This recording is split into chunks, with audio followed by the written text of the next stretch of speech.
Rule 2 is imagine who you could be, and then aim single-mindedly at that.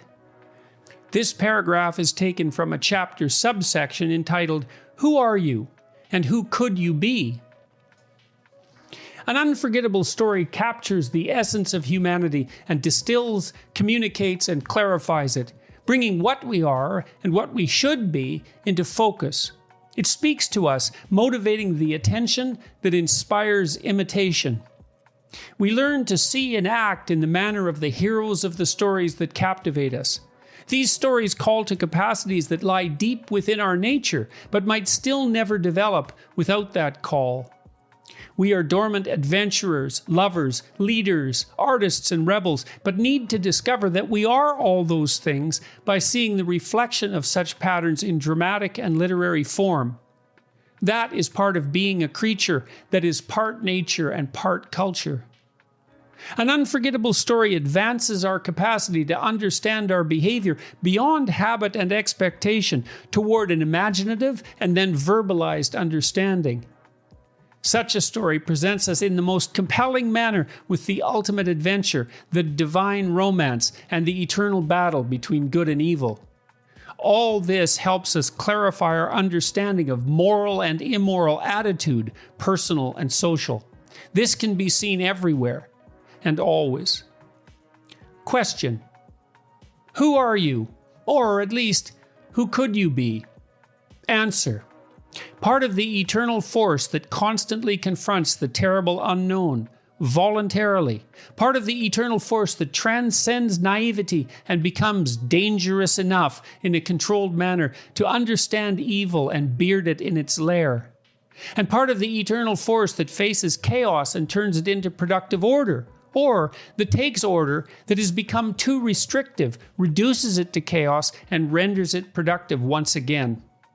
And all of this, being very difficult to understand consciously, but vital to our survival, is transmitted in the form of the stories that we cannot help but attend to.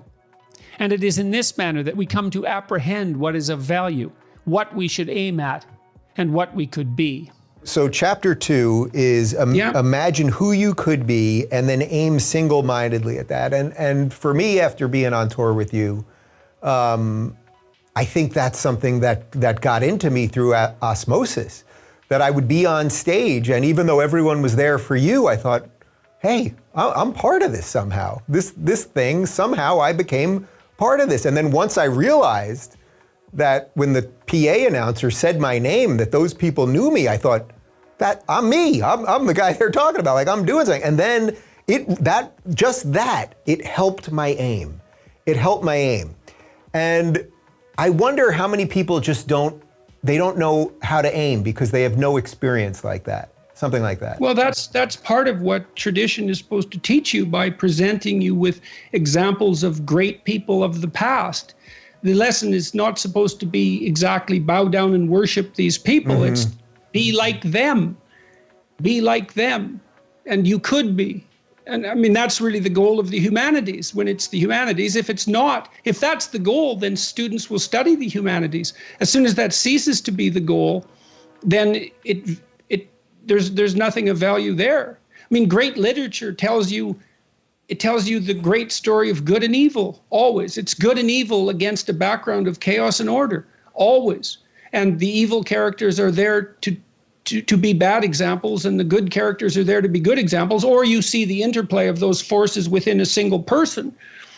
And it's a reminder of who you could be. And you can find out who you should be. It's actually this is something quite mysterious, I believe. And part of the proof, let's say, that we exist in a world of value. Your conscience tells you who you should be. Now, that doesn't mean that necessarily that it's infallible, but people wrestle with their conscience. You know, there isn't anyone, I've never met anyone who is, narcissists accepted, let's say. Yeah. People are generally tormented by their conscience. And the reason for that is that they're deviating from the path that is their destiny.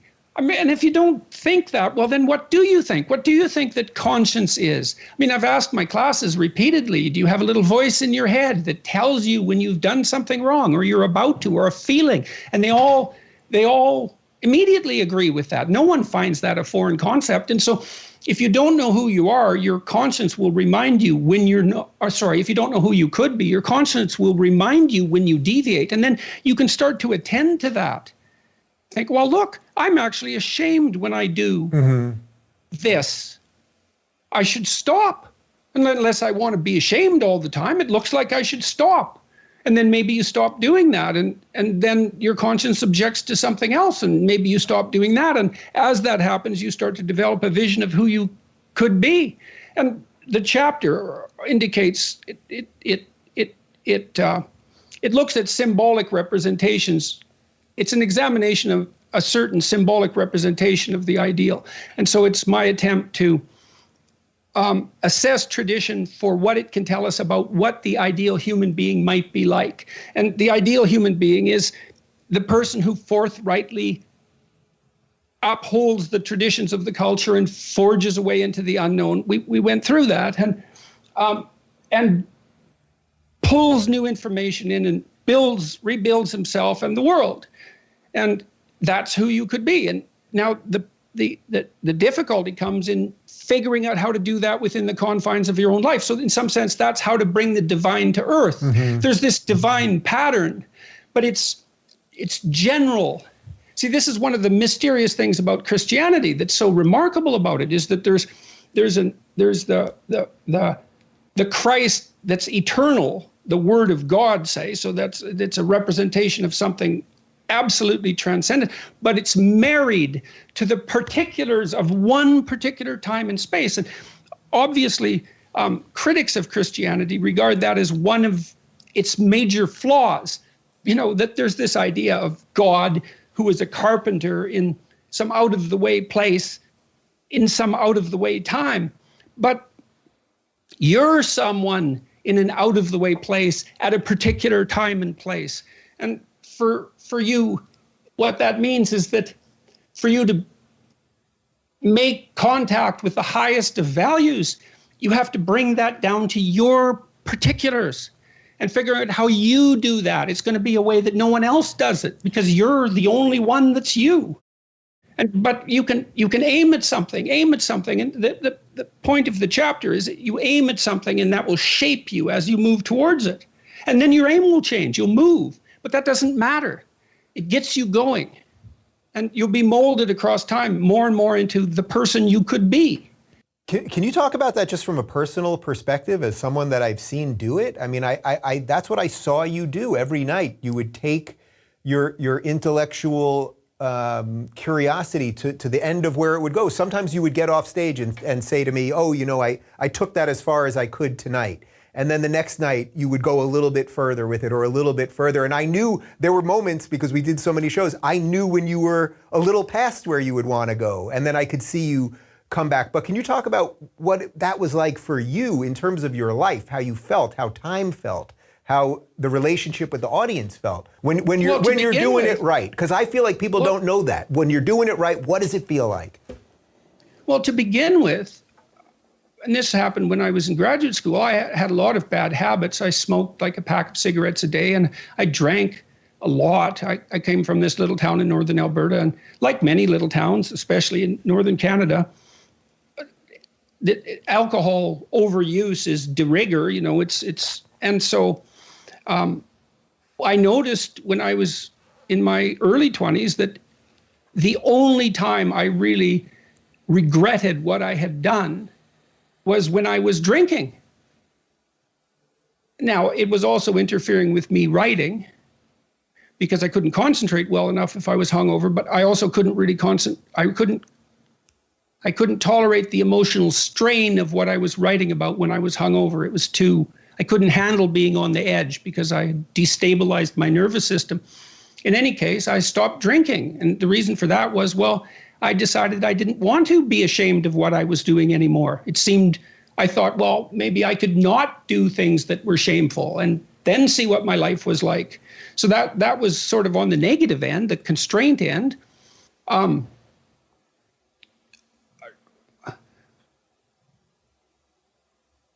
I think people get, on the more positive end, people get deeply involved in what they're doing if they're in the right place in the right time. So that I would say you can tell, this is the idea of heaven on earth to some degree. When time stops, when you're not aware of the duration of time, when you're so engaged with what you're doing that you're not aware of the duration of time, then you've got the forces of chaos and order balanced properly. You're not stultified and bored. That's an excess of order. Everything's too predictable. You're not overwhelmed. You're dealing with, it's like you're playing tennis at the peak of your game. That's partly what people experience when they're great athletes, when they play. The zone, yeah. And they're always stretching themselves to their limit. You can tell that if you watch a gymnast, for example, who has a brilliant performance. They've stretched themselves beyond their domain of competence during the performance. And that's what makes everybody leap to their feet. That's the incarnation given embodiment right there in front of you for some moments. And everyone cheers that on. Do you think it's weird how it becomes a fleeting moment in a way? Like, I know what you're saying is true. When I'm doing what I'm supposed to be doing and I'm on my game and my thoughts are right and straight, time just moves. And then I go, whoa, a month passed, and I was good that whole time, and I did right that whole time, and I was happier, and my relationship with David or whoever else is better in that time. But that it becomes fleeting, in that suddenly you could have a great month, and then suddenly something happens, chaos returns. Like it's that we almost forget that moment. You can't hold it. Well, it requires even to some degree some good fortune to maintain. I certainly haven't been able to do that while I was ill. And time, one of the consequences of my illness, whatever it was or is, was time dilation. Like days lasted weeks. It seemed like minutes lasted hours. And I mean that literally. And that was terrible. The weight of time. It's the weight of brute mortality. It's the weight of self-consciousness. And you escape that immersed properly. So, and that second chapter is a pretty practical chapter. It's like, well, if you're not who you want to be, then think about how you could be better. Take a chance, aim at that, work at it, and see what happens. So that's a disciplinary routine, I would say. Yeah, and it takes you out of your current order. One of the sections of your book that I really loved, it was chapter 2, where you get into alchemy and you get into a discussion of. It was one of the richest chapters for me. Helen Lewis said I sounded like a stoned undergraduate. I must like stoned undergraduates. It was so interesting, because this is she wrote this review in The Atlantic, and I was talking about. Sorry, I'll let you get back to this right away. But sure. She was talking about. I commented on this the snitch in Harry Potter, because I found that it's a very old symbol. That's a really old symbol. It shocked me to death that she used it. I couldn't believe she used it because it's really obscure, this symbol. And so I talk about it in the book. And she, that's what she dismissed as the ravings of a stoned undergraduate. But then I thought, well, look, Rowling is richer than the Queen. She came from nothing. She produced this empire. It's an absolute empire. Books that were 600 pages long that she could read to children in stadiums. A whole string of movies that dominated the entertainment landscape for like 6 years. It was a global cultural phenomenon. It's like, well, don't you think that's worth looking into? That's what makes you a stoned undergraduate? Or are you so clueless that you can't see that when something like that happens, there's a mystery? It's why in the world would the story of a magical orphan become a multi-billion-dollar, decades-long global cultural phenomenon? Well, if you're interested in culture, if you're interested in anything besides narrow politics, you'd think that would be worthy of investigation.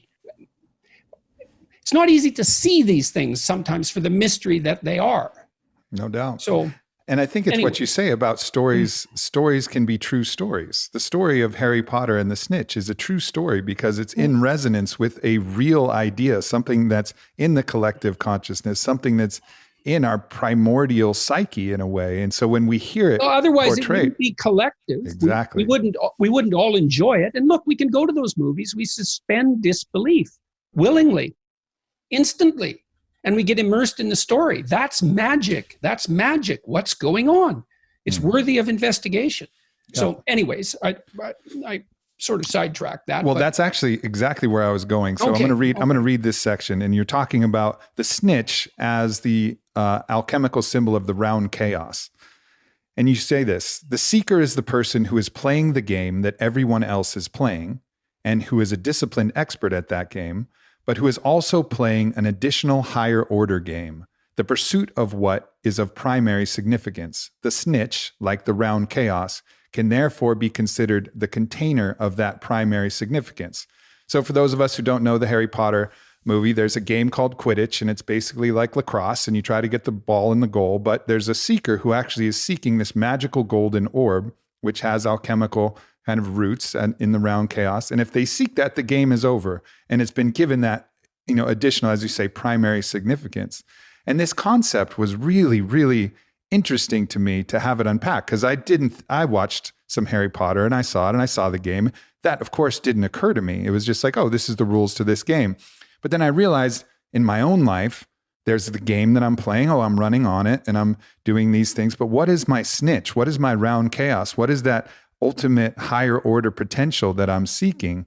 And so my question was, have you thought about for you? Because we can obviously see the game being played as far as the normal Quidditch game. But for you personally, what is your snitch? What is your round chaos that you're seeking, the game within the game that you're playing at large? Well, what's always attracted my attention predominantly, so let me unpack some things here, is sure. that some of the interpretation of that symbol, a lot of it came from my reading of Jung, because he's the only person that I've ever read who seems to know about such things, even knows that they exist. Jung believed that your interest, which is a relatively involuntary phenomenon, right? You get interested in things, but you can't make yourself interested in something. The interest grabs you and grasps your attention. And so Jung thought of that as a deeply seated biological mechanism, which it obviously is. It's a neurological mechanism of some sort that governs, it has the capacity to possess your voluntary attention, just like hunger does. When you get hungry, you're typing away, writing a book or something, and you get hungry, hunger starts to grab your attention. Well, look, you're interested in some things and you're not interested in others. Well, why? Well, some of that has to do with your choice, but not that much. A lot of it has to do with who you are in the deepest sense. And Jung believed that you were likely to become interested in things that furthered your development, furthered your psychological development, made you more and more competent. So for example, you might get interested, you might really come to admire someone. And so what they do grabs your interest. And that happens with children quite a lot. And they get interested in kids who are slightly ahead of them in the developmental curve. And then they mimic them. And so the interest is something that grabs you to move you forward on the developmental curve. And so it's the manifestation of your potential higher self in the present. And Jung described that as the self. The self was, in his view, the totality of your being. It's not definable. It includes you in the future. And you are in some sense, something that's coming to be into the future. Hopefully to be more than you are, although, not always, because we also degenerate. In any case, your interest pulls you along on a particular developmental pathway. I've always been gripped in some sense by things that are very, very dark. And most of what's by pathology of one sort or another, which is, of course, partly why I'm a clinical psychologist, but I wanted to remediate it. I wanted to help, but it was the compulsion to investigate the darkest of darkness. And whether that's been good for me or not, well, that's a different question. I suppose it has been extremely good in some ways, and it's been complicated. We could certainly say that, but then more, I wanted to figure out would protect us from that darkness. And I guess it was because I was so shocked, existentially shocked, when I first encountered writings that pertain to the Holocaust and to other genocidal acts of that sort. And I was always interested in that for some reason from a psychological perspective. It's like, what compelled people to do that? And how can we not do it again? And that, so anyways, anything that focused on that grabbed my interest. That's why I read Jung extensively, and Nietzsche and Dostoevsky and Solzhenitsyn. Those are the people I ran across, others as well, who seemed to have some answers as far as I could tell. And so that's what it's been for me. Yeah. I don't know why. It might be my proclivity towards depression. I really have no idea. I'm a creative person by temperament, and I also have this depressive illness. Maybe it's the consequence of those two. I don't know. Who knows, right? Who knows what pulls you forward? The ancients would typically externalize these forces, when they couldn't understand it. And you talk about that with the god Mercury. The god Mercury was the one that drew you to these different things.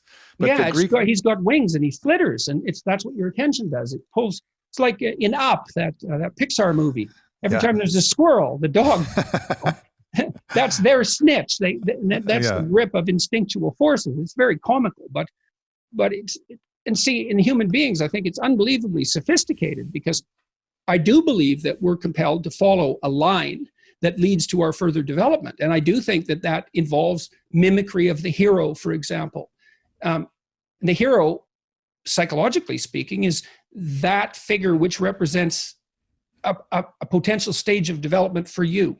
And you'll find your hero because you'll admire something or someone. And why is that? Well, I gave you the best explanation for that I can. That's the future you, in some sense, manifesting itself in the present, saying, here's where you could go. Yeah. And that's the instinct for growth. Another aspect that they externalized was the idea of the daemon, which is almost like the mercurial impulse that's taken and stretched out for a long time. It's something that's continually drawing you towards some potential realization of what you're capable of. And they put that again in this kind of demigod landscape. But of course, that was just their way of understanding things. Well, but it also makes a tremendous amount of sense. Like, sure. to make rage a god like Mars. Well, yes. Why? Well, it's immortal. I mean, rage will be here long after you're gone. You're definitely its pawn at times. It's not obvious who's in control when you're enraged. Yeah. In fact, at some levels of rage, that can even be a legal defense, because we recognize that you can be out of your head. Your normal personality isn't in control. And really powerful motivational forces have that transcendent reality. It's not, rage is older than human beings. It's really, really old. And it can have you in its grip. Sexual impulses the same way. Hunger. All of these things are unbelievably powerful forces. And they don't just operate on the primordial level, as far as I'm concerned. There are sophisticated gods of motivation. And we are possessed by them when we do such things as go to movies. We don't notice as what the hell are we doing watching this movie? Why are we entertained by it? Why does it grip our interest? We don't know. We don't even question it. It's like, well, it's entertaining. It's fun. It's interesting. If it's interesting, you don't have to justify it. Then you think, right? Well, that's interesting in and of itself. If it's interesting, you don't justify it.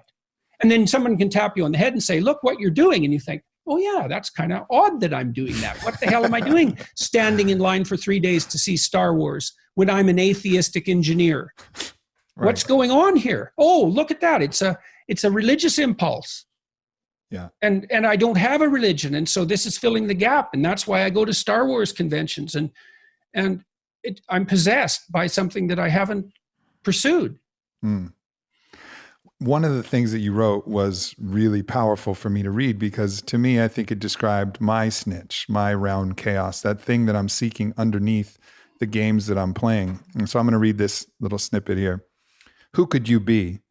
You could be all that a man or woman might be. You could be the newest avatar in your own unique manner of the great ancestral heroes of the past. What is the upper limit to that? We do not know. Our religious structures hint at it. How would someone who determined to take full responsibility for the tragedy and malevolence of the world manifest itself? The ultimate question of man is not who we are, but who we could be.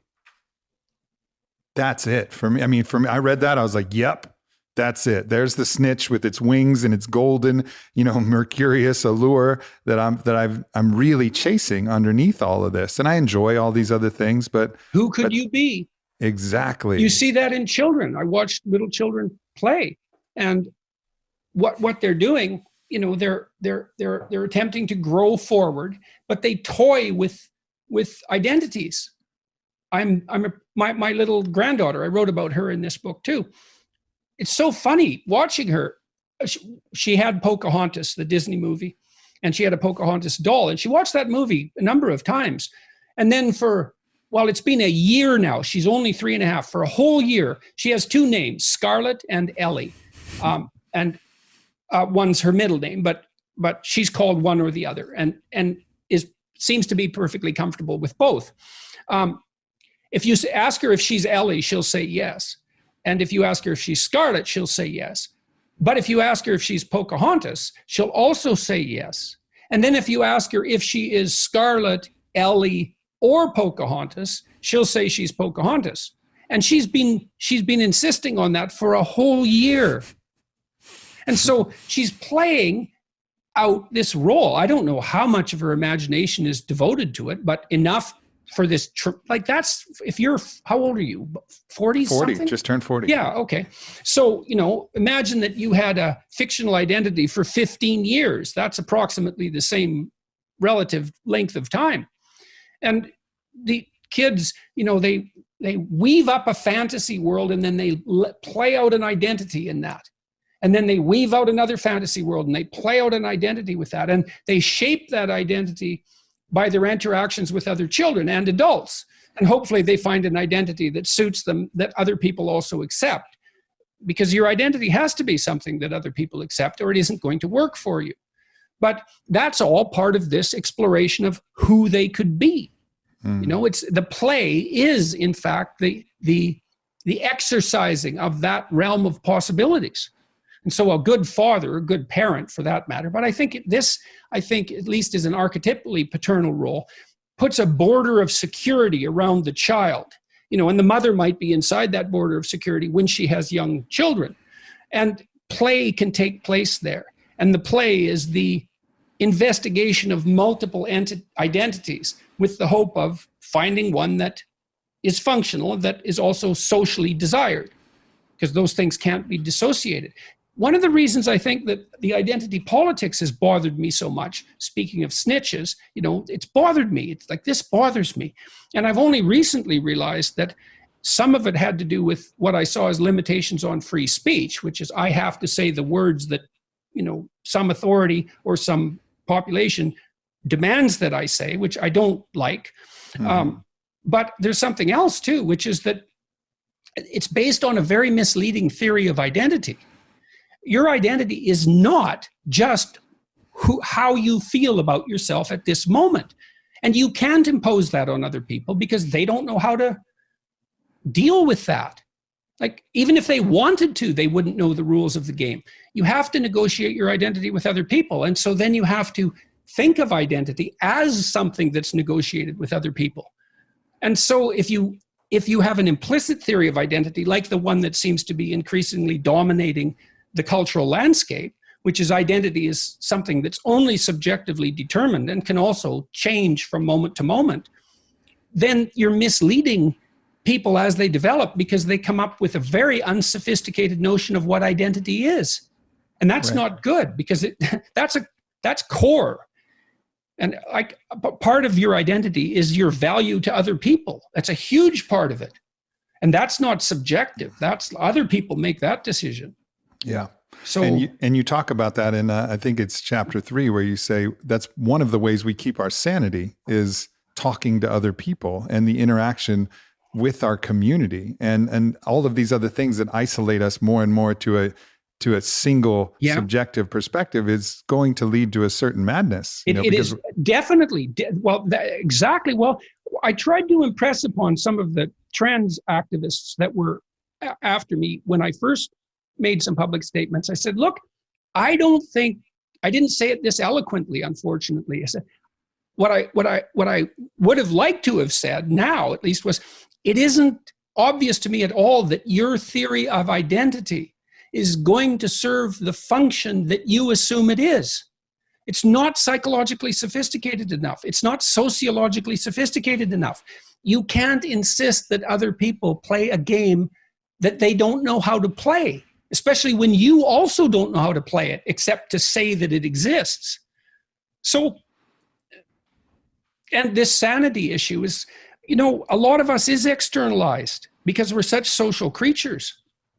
And everyone has weaknesses. You're going to degenerate along your weakest axis. And if you're and you won't be able to control yourself because some of your weakness will be precisely that inability to control yourself on that axis. Like maybe you have a biological predisposition to alcoholism and, you have 3 shots of vodka in 20 minutes and you're like on top of the world. There are people like that. They often have extensive family histories of alcoholism. It's a biological phenomenon. You can tell if you're like that if it's really difficult for you to stop drinking once you start. It's a real warning sign and means alcohol is a great drug for you, subjectively speaking. But, hopefully when you drink too much, other people are going to start telling you. It's like, no, and that's actually how you start diagnosing alcohol abuse. Are you getting in trouble with the law? Is it interfering with your intimate relationships? Is it interfering with your ability to hold a job? It means that the addictive substance is starting to dominate your life in a manner that's counterproductive. And other people are there to ensure that you stay balanced enough so that you don't deteriorate entirely. You're lucky if you have that. And part of the point I make in that chapter, and I would say in both books and in Maps of Meaning as well, is that the primary obligation of a parent is to serve as a proxy for the social and the natural world. But let's say the social world. Why? Well, because you want to train your child to be not only acceptable socially, but highly desirable socially. And the reason for that is that by the time they're about 3 to 4 is the transition period, they're going to be spending more time being socialized by their peers than by you. And that will increasingly be the case as they develop. And if you haven't encouraged them through judicious attention to be socially desirable, they're going to be rejected by their peers. And then they fall farther and farther behind on the developmental trajectory. Jordan, you asked the Times person in the full-length article or full-length recording, which I listened to, you said, hey, don't focus on my illness in this, focus on why people resonate with my message, which she, of course, did not. But that leaves... No one does. Oh, it leaves me an opening. I'm going to take it right now.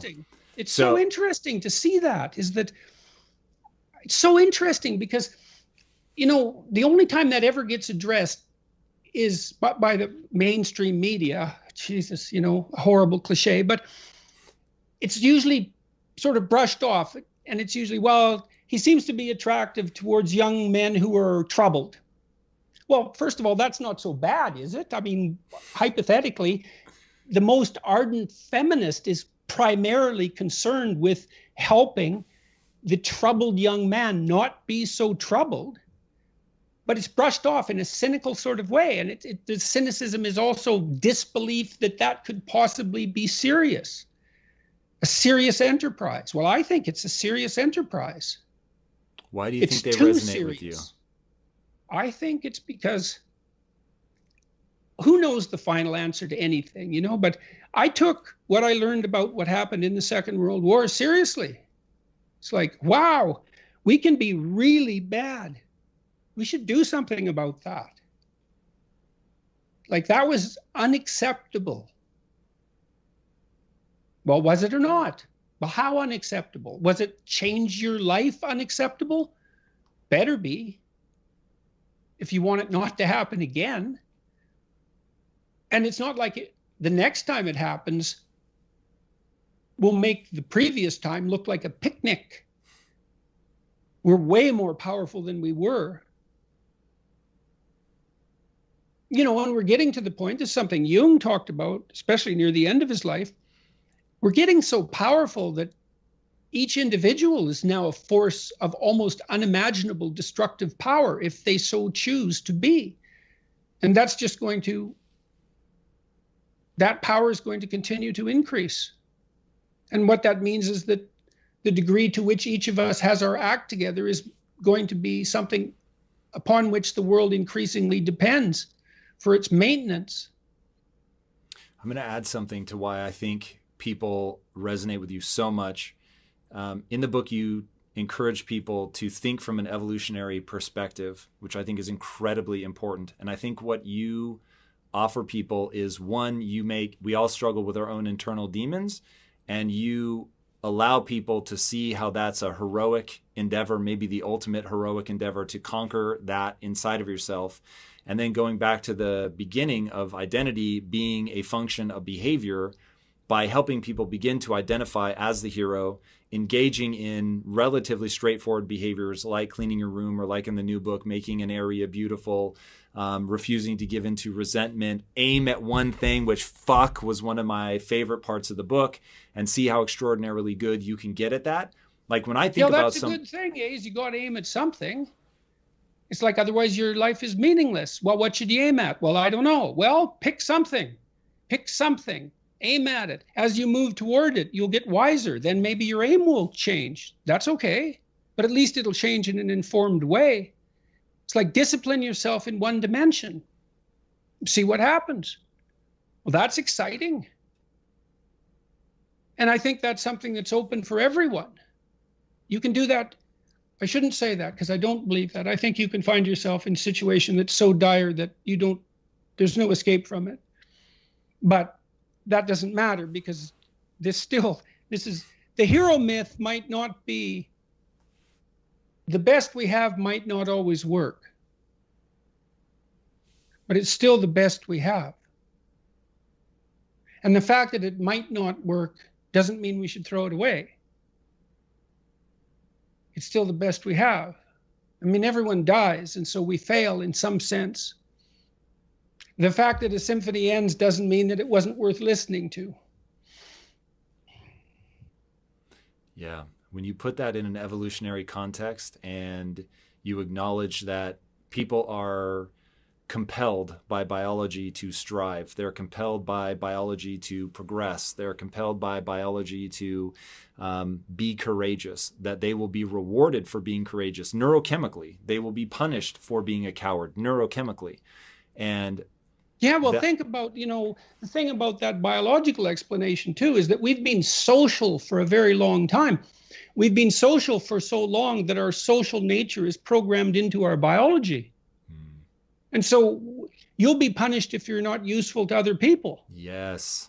By your conscience, because you're a social creature.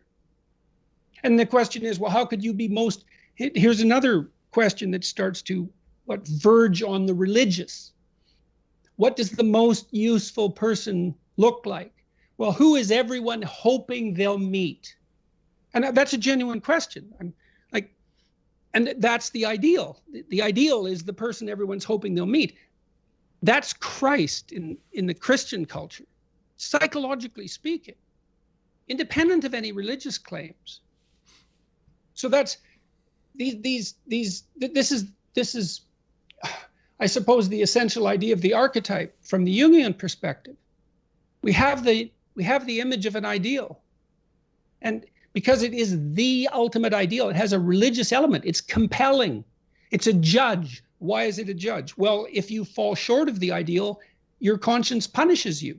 So it's a judge. And it's merciful. Well, why? Because if you act out the ideal, then your life improves. And I said, well, the question, what is the relationship between these images of the psyche and reality? I don't know the answer to that. I don't know where the archetype shades into reality.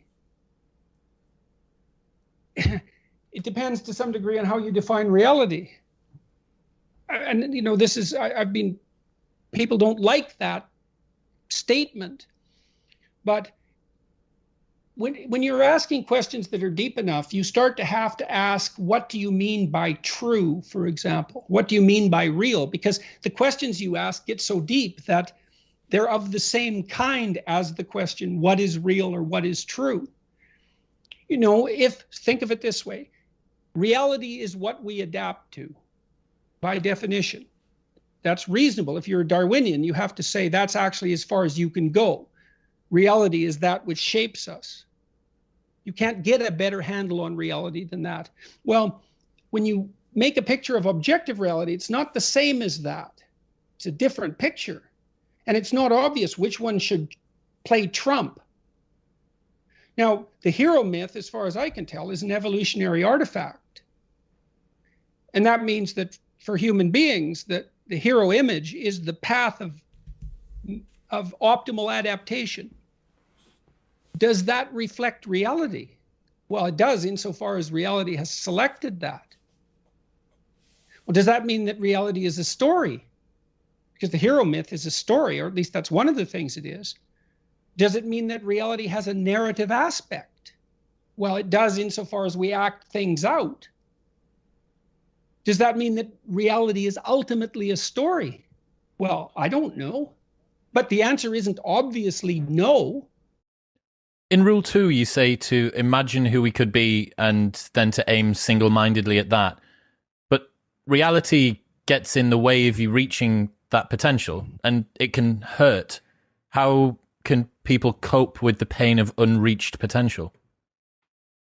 Well, that's a really good question.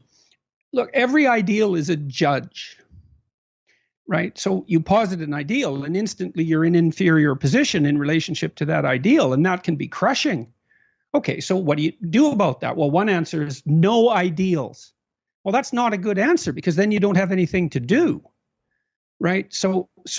And that deprives you of a main source of pleasure, which is generated as a consequence of observed movement towards a valued goal. So if you have a high goal and you see any movement towards it, there's a really powerful potential kick there. So you don't want to dispense with that. But then if you set up an ideal, it can judge you very harshly. So then you have to rearrange your reward philosophy. And instead of punishing yourself as a consequence of perceived distance, you reward yourself for incremental movement forward. And that's not just theoretical. Look, I was stopped by 3 guys on the street this week, 3 separate occasions, and they all told me the same thing. They said that they had read or something I wrote or listened to something or watched something and that it had been helpful. And whenever anybody says that to me, I always ask them, okay, exactly what was helpful and what changed, because I want to know what's helping so that I can understand the target and hit it better. And generally people are pleased to tell me, although sometimes it takes them a while to formulate exactly the description. But all 3 of them said, I stopped comparing myself to other people. So I stopped comparing what I didn't have to what other people had. I left that off the table. And then I started to reward myself for improving over what I was yesterday. And that's profound change because it means that you actually get your reward structure transformed. And that's a big deal because that's your source of positive emotion and enthusiasm, encouragement, all of that. So now you can start to encourage yourself for genuine improvement. And it's also pragmatically extremely intelligent because incremental improvement repeated is virtually unstoppable. And that's like the hallmark of behavioral therapy, that idea. Because what a behavior therapist does is you come and you say to me, things aren't the way I want them to be. And then I say, well, how would you like them to be? And how are they not that? So we lay out the problem, the territory. And then the next thing we do is lay out a trajectory, which is, okay, well, here's something. You're lonesome. You don't have a partner. Okay, so what are incremental movements can you make towards that goal that you would do that would be helpful. And so maybe you negotiate with the person, because that's what you do if you're a reasonable therapist. And you say, well, look, why don't you decide as a consequence of the conversation, why don't you write out a description of yourself for a dating site? Don't post it or anything. Just write it out. And then let's see if you actually do that. And so then the person comes back next week and they say, I did that. And not only that, I posted it. And you say, great, what's the next step? Or they say, geez, I just kept avoiding that. And then you say, okay, well, we need to break that down. You avoided it. Well, could you write one sentence about who you are right now while you're sitting here?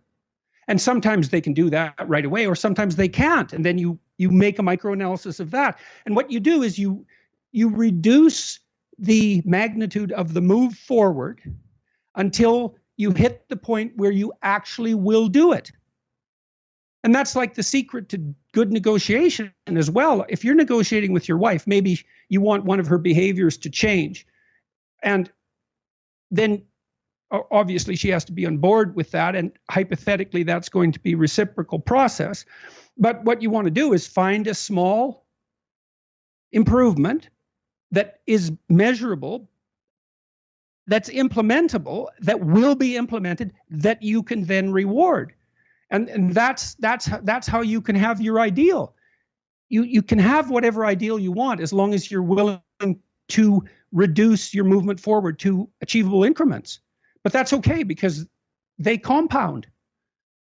So, and I really learned this as a therapist. It was one of the things that was so fun about being a therapist is you can take someone through this process and start them on just the tiniest goal, and it just seems trivial.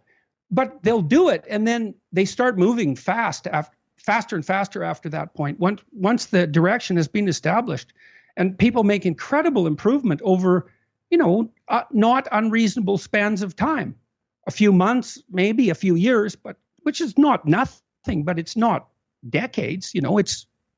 I saw that time and time again. So